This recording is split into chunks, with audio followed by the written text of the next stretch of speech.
কাপিষ্ঠা গ্রামে নৃশংস হত্যা, দম্পতির আত্মসমর্পণ, পুলিশ তদন্তে তৎপর। বারাবণী থানার অন্তর্গত জামগ্রাম পঞ্চায়েতের কাপিষ্ঠা গ্রামে এক চাঞ্চল্যকর হত্যাকাণ্ডের ঘটনায় এলাকায় তীব্র উত্তেজনা রয়েছে। এক দম্পতি মন্টু দাস ও তার স্ত্রী লক্ষ্মী দাস স্থানীয় বাসিন্দা বাপি রুই দাসকে কুড়ুল দিয়ে নৃশংসভাবে হত্যা করে মঙ্গলবার রাতে বারাবণী থানায় গিয়ে আত্মসমর্পণ করেছেন।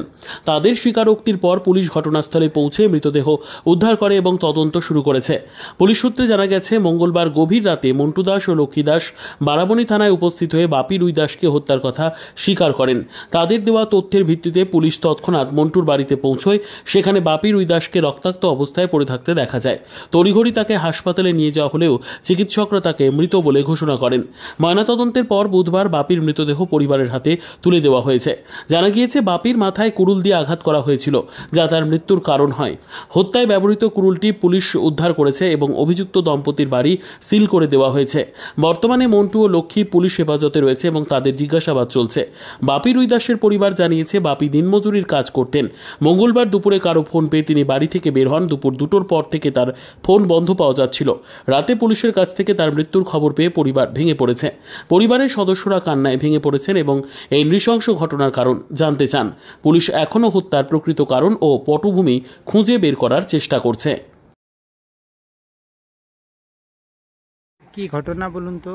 ঘটনাটা হয়েছিল, ছেলেটা ওর ঘরকে গেছিল কিসের জন্য আমরা জানি না। ছেলেটাকে ধরে মারা হয়েছে, কুড়ায় চুটানছে মাথায়, প্রথমে আঘাত করেছে তালুতে, তারপরে কপালে 3বার কুড়ার মেরেছে ছেলেটাকে। ওই দাগ দেখা গেছে আসানসোলে হসপিটালে গেছে। তারপর পুলিশ এসে লাস্টকে নিয়ে চলে গেছে। অ্যাম্বুলেন্স নিয়ে এসেছিল, পুলিশ এসেছিল, আমাদের কোনো বাড়িতে খবর দেয়নি। আচ্ছা, কটার ঘটনা এটা? এইটা দিন 2টায় এবারে মার্ডারটা করেছে। সন্ধ্যা 6:30 7টার সময় নিয়ে গেছে। ওর বাড়িতে কি যাওয়া আসা ছিল জানেন আপনি? ওটা আমি জানি না, যাওয়া আসা ছিল ওটা আমি জানি না। আপনাদের কাছে কোনো খবর ছিল না যে ওইখানে যেত এরা? ছেলেটা কি কাজ করতো? এরকম দিন মজুরি ছিল, বেকার ছিল, কি করবে, যে যেটা পেতে করতো। আপনার নামটা? আমার নাম ববিতা রুই দাস। কি হতো আপনার? আমার কাকা আছে। আচ্ছা, কি হয়েছিল ঘটনা?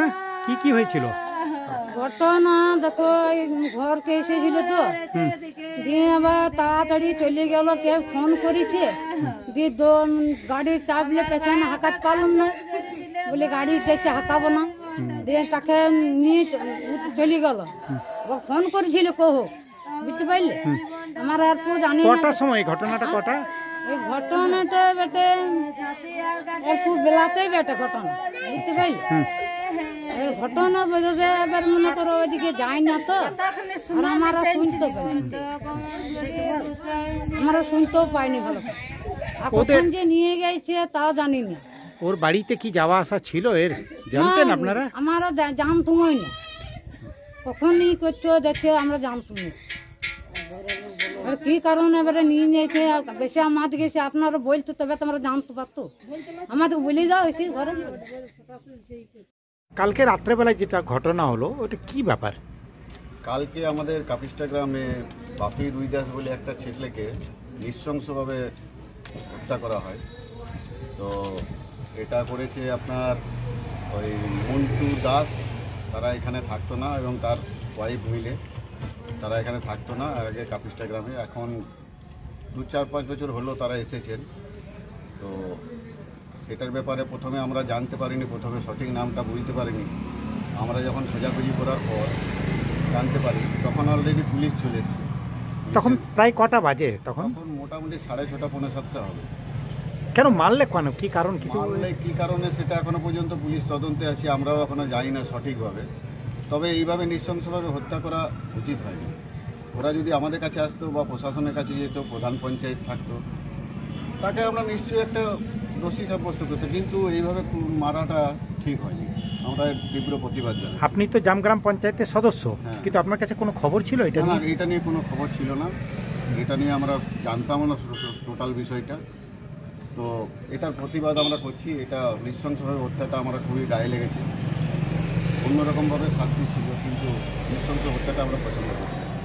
আপনার নাম আর এটা? আমার নাম সুভাষ কুমার মাঝি, আমি কাপিষ্ঠা গ্রামের সদস্য। বিদ্যা, ব্যবসা, চাকরি, জটক বিচার, বিবাহ, পারিবারিক অশান্তি, সন্তান লাভ, বাস্তু সমস্যা, আরো যে কোনো সমস্যার সমাধানের একমাত্র সেরা ঠিকানা জ্যোতিষী প্রসাদ রায়।